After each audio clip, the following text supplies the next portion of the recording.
বোন কিভাবে বাজাবো? দুইটা বাচ্চা, ছোট ছোট বাচ্চা বাচ্চা আছে বাচ্চা।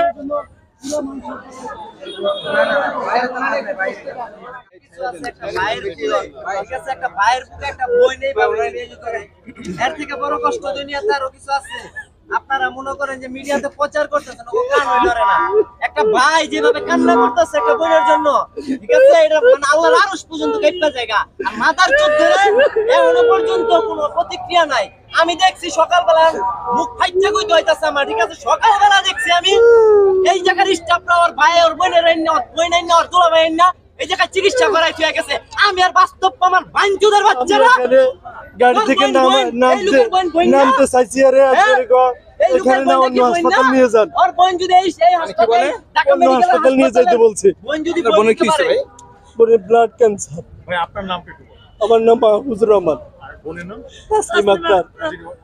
জি, কোথা থেকে আসছেন ভাই?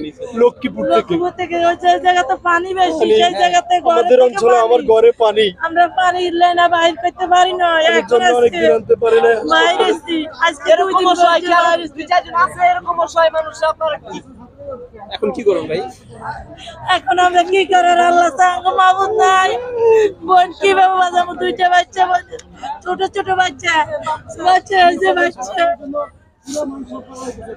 এই যে সাংবাদিক ভাইরা যে বলেন যে এখন কি করবেন, এই উত্তরটা উনারা দিব না, এই উত্তরটা দিবেন আপনারা। উনারা কি করবো? উনার নিরাপত্তা, ডাক্তারের নিরাপত্তা যদি প্রশাসন যদি দায়ভার নেয়, ডাক্তার বলে উনার নিরাপত্তার দায়ভার কেনাই নিব? ডাক্তার নিব না? এই জায়গায় আমি দেখছি নবজাতক হয়ে এই জায়গায় মানে বাবা বলতাছে আমার কাছে টাকা নেই, আর আমি ঢাকা মেডিকেল আমার শেষ ভরসা। এই জায়গায় চিকিৎসা ঠিক মতো পাই নাই, আর এই জায়গায় প্রশাসনের উপরে কি করবো? দেখেন কি অবস্থা মানুষ। কি করবো? আমরা নোয়াখালী সেই 15 এলাকা থেকে এসেছি। আমাদের বাড়িতে এতটুকু পানি, আমাদের আজকে 25 আনতে পারি না। আনছি পিসিতে 5 দিন পর্যন্ত পিসিতে ভর্তি করে না, পরীক্ষা করে। এখন পরে যে ঢাকা মেডিকেল, এখন এখানে এই অবস্থা। এখন আমরা কোথায় যাবো? এখন আমার রুগী কি করবো? আমরা আসছি আজ 3 দিন ঢাকা আসছি, ঢাকা মেডিকেলে 2 দিন ইয়েতে পিজিতে গেছি ভর্তি করা, পরীক্ষা করে শুধু পরীক্ষা দেয়, পরে বলছে এখানে ভর্তি করার জন্য। আজকে হ্যাঁ, এখানে আসছি একটু আগে। আমরা ওই যে ইয়ে থেকে, আমার নাম মাহফুজ, আমার নাম নুরুল ইসলাম। আমার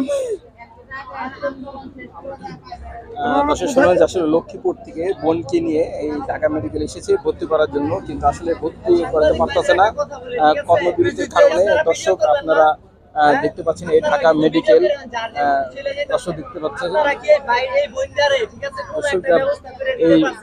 এই বোনকে নিয়ে এই ভাই আসলে এসেছে চিকিৎসা করার জন্য এই লক্ষ্মীপুর।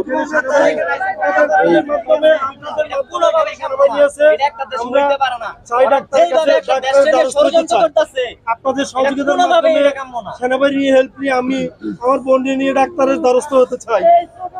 যেখানে হোক, আমার বোনের 2টা ছোট বাচ্চা, একটা কোলে, একটা ছোট বাচ্চা, এই ছোট বাচ্চা কই?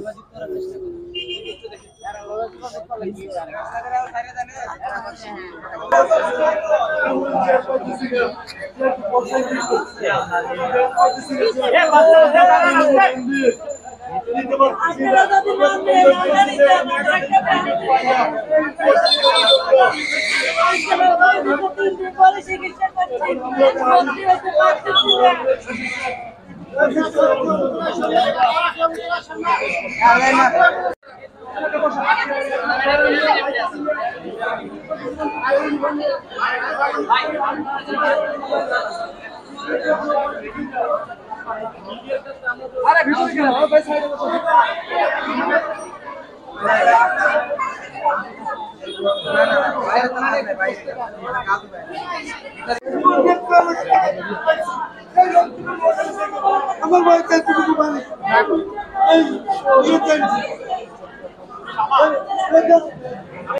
রোগী ভর্তি করাইতে পারতেছে না, খুব সিরিয়াস অবস্থা। রোগী মনে হয় ইনফেকশন হয়ে গেছে, ভর্তি করাইতে পারছি না। এখন রোগী হিরত নিয়ে গেলে রোগীটা বাঁচবো কি অসম্ভব। মানে সকাল থেকে নিয়ে বসে রয়েছি, আরো হাসপাতালে নিলাম, এই হাসপাতালে রিসিভ করছে। এখন যে গন্ডগোল অবস্থা, এখন আমি কি রুগী বাঁচাইতে পারবো নাকি অনেক চিন্তা ভাবনা। এখন যদি দয়া করিয়া সব ডাক্তার আসিয়া সব রুগী সেবা দেয়, তা আমরা সবাই একটু ভালো থাকবো। আর আমরা আসল সেইগুলা প্রশাসনের কাম প্রশাসনে করো, যারা দুর্ঘটনা ঘটাইছে অগর সাজা অগরে দিব। আর আমরা যারা সাধারণ মানুষদের সাজা দিতেছে, আমরা খুব কষ্ট করতেছি। আমরা সারাদিন না খাওয়া রুগী লইয়া খুব টেনশন চিন্তা ভাবনায় আছে, কি করবো। এখন কোনোভাবে মানে আমরা কোনো কিছু কাটতে উঠতে পারতাছি না। যে পরিস্থিতি দেখতেছি খুব ভাবমূর্তি খারাপ। রুগী বাঁচাবো না কি করবো আমরা চিন্তা। স্যার একটা রোগী ভর্তি করতে গেলে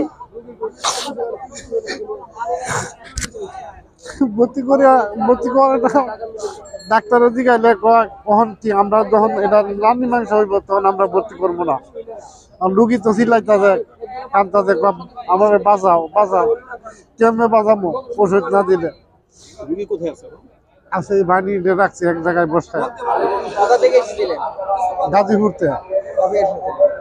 আসছি 26 তারিখে আসছিলাম, 26 তারিখে গেঞ্জা পরে 26 তারিখে বলছে আপনারা যান গা, কোনো ভর্তি হন হবে না।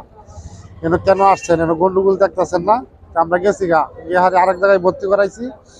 কই লুগি তো বাহিনীটার, বাহিনী ছাড়া কাম হইব না, আমরা প্রাথমিক চিকিৎসা দিই। প্রাথমিক চিকিৎসা দিয়েছে, তখন নিয়ে গেছি এই জায়গার মধ্যে। অন্য আবার এনে টেনে চলে কর্মীতলা থেকে বাড়াইছে যে এই জায়গায় নিয়ে যান।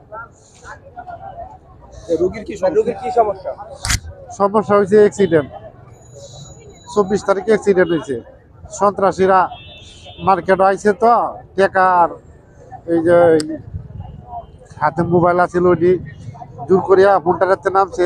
দুইজনে, একজনে দূরে রাখছে, আরেকজনে তাফায় তুফায়া এগুলো নিতে।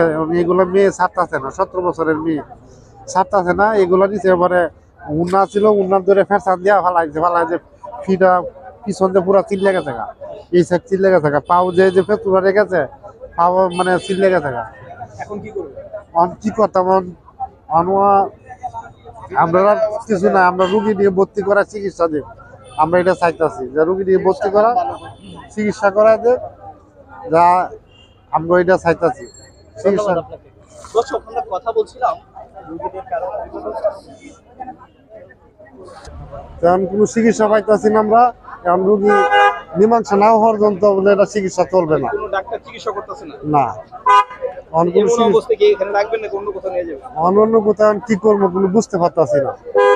অন্য কোথায় নিলে আবার কাগজ দেখা কতদিন পরে, মানে কতদিন হয়েছে কই নিছে সবকিছু দেয়, আবার এই জায়গায় নিয়ে যাও, আবার এই ঘুরে গাড়ি এই জায়গাতেই ফাড়া যে এটা রুগী হয়েছে ওই জায়গাতে নিয়ে যান, ওই জায়গায় ভালো হবে। হ্যাঁ, মানে এই চিকিৎসা একটু সময় হয়ে গেছে, হয়তো সপ্তাহের সময় হয়ে গেছে। এই গা গুলা এগুলা মনে করেন যে আবার ইনফেকশনের দিকে চলে যাইতে আছে। আমি এগুলা যদি চলে যায় তো সমস্যা না। পরে ওদের কর্মস্থলে ফিরে আসুক, তারপরে ওদের যে দাবি আছে দাবিগুলো সরকারের কাছে ওরা আবেদন করুক। ডক্টরদের উপর হামলা কারা করেছে বলে আপনার মনে হয়? আপনি তো এখানে উপস্থিত ছিলেন। না, আমি এটা বলতে পারি না। আমি নতুন বিল্ডিং গেছিলাম, আমি এই জায়গায় ছিলাম না। আমি পরে শুনছি ওই দিনকে আমি ক্যান্সার ভবনে গেছিলাম আমার রোগীকে ভর্তি করার জন্য। তারপরে ওরা বলতেছে ডক্টররা তো নাই, কর্মবিরতি নিয়ে নিয়েছে। আমি ডক্টররা যদি এভাবে কর্মবিরতি নিয়ে নিতে আমরা কি করবো? আমাদের রোগীগুলো তো ইমার্জেন্সি। কিন্তু হাজার দুই তিনটে ঘটনার কারণে আরো 200-300 রোগী মারা যায়। এমন রোগী আছে যে প্রত্যেকদিন ওদেরকে ভ্যাকসিন দেওয়া লাগতেছে, ইমার্জেন্সি ভ্যাকসিন, যেগুলো না দিলে তো সমস্যা হয়ে যাবে। ভাই আমার পরিচয়, আমার জেলা কিশোরগঞ্জ, মিঠামুন থানা, কেওয়ারজুরি ইউনিয়ন আমার বাড়ি। ভাই আমি আসছি প্রায় 20 দিন। আমার রোগী ভর্তি নতুন মেডিকেল, ঢাকা মেডিকেলে এই 602 নম্বর ওয়ার্ডে মেডিসিন বিভাগে আছে। আমার রোগীরা তুমি ধরে ট্রিটমেন্ট করানো হইতেছে, কিন্তু কি রোগ হচ্ছে এটা ধরা পড়তেছে না। সেটা নিয়ে আমি দুঃখিত না। আমার যেই কষ্ট রয়েছে ঢাকা মেডিকেলের যে অবস্থা, আমি এর আগে আর 3 মাস থেকে গেছি 2021 সালে এই মেডিকেলে একটা না। মানে মেডিকেলের মানে একটা মেডিকেলের যে বাংলাদেশ হিসাবে এটা একটা সবচেয়ে বড় মেডিকেলই ধরা যায় ঢাকা মেডিকেলারে। এই মেডিকেলের যদি এই অবস্থা হয় আমরা কই গিয়ে আর আস্থা করবো? এই মেডিকেল থেকে এমন তো না যে এই মেডিকেল থেকে অন্য একটা মেডিকেল গিয়ে পরীক্ষা করানো যাবো, চিকিৎসা করানো যাবো। এইসব জায়গাতে রোগী ফিরে দিলে তার মানে বাংলাদেশে চিকিৎসাই শেষ। এই জায়গায় আসার পর দেখা যায় একটা রোগীর অবহেলা করা হয়, একটা রোগীরা রাগা হয়। এই জায়গায় ওরা ভর্তি করে পরীক্ষা দেয়, ভালো কথা, রাখার জায়গা নাই, সিট ছাড়া আছে, কেন এত বাদ পরিবেশ কেন? আমরা এত ট্যাক্সের টাকা দিয়ে এত কিছু দিই। আচ্ছা, আপনার কাছে একটু জানতে চাই, আপনি যেমনটি বলছিলেন, আমরা দেখেছি গতকালকে একটি অনাকাঙ্ক্ষিত ঘটনা ঘটলো, যে এই ঘটনাতে দুর্বৃত্তরা চিকিৎসকদের উপরে আক্রমণ করেছে, সেই বিষয়টি আপনি কিভাবে দেখছেন? ডক্টরদের উপর আক্রমণ করাটা এটা কোন জন্য করেছে, কি জন্য করেছে এটা আমি জানি না, কিন্তু ডক্টরের উপর আক্রমণ করাটা ঠিক হয় নাই। এটা মনে করি এটা একটা কষ্টদায়ক, ওটা ওই বাইরে জিজ্ঞাসা করতে পারে। আচ্ছা, আপনার সাথে একটু, আপনি ওই সময় ছিলেন?